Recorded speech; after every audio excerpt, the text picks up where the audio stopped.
Hola a todos, soy Ignacio María Martínez y soy el responsable del Museo de Juguetes de Urrea de Jaén.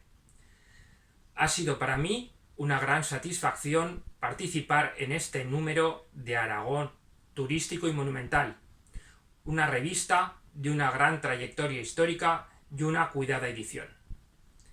Y me es especialmente grato porque a través de sus páginas he podido presentar un proyecto de investigación de nuestro museo.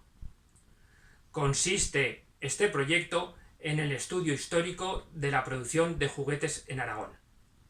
Cuando hablamos de la fabricación de juguetes en España, siempre pensamos en la Comunidad Valenciana y muy especialmente en localidades como Onil, Ibi y otras.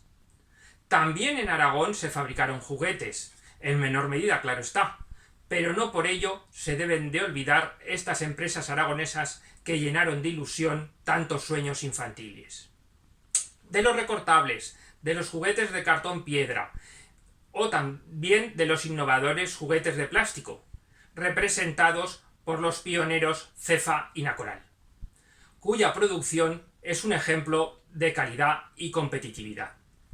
O casos entrañables, como ese pequeño Ibi turolense entre Muniesa y Cortes de Aragón, con las empresas Gisa y La Ilusión. A todos ellos dedico este estudio en proceso, pues su labor ha de ser reconocida y valorada.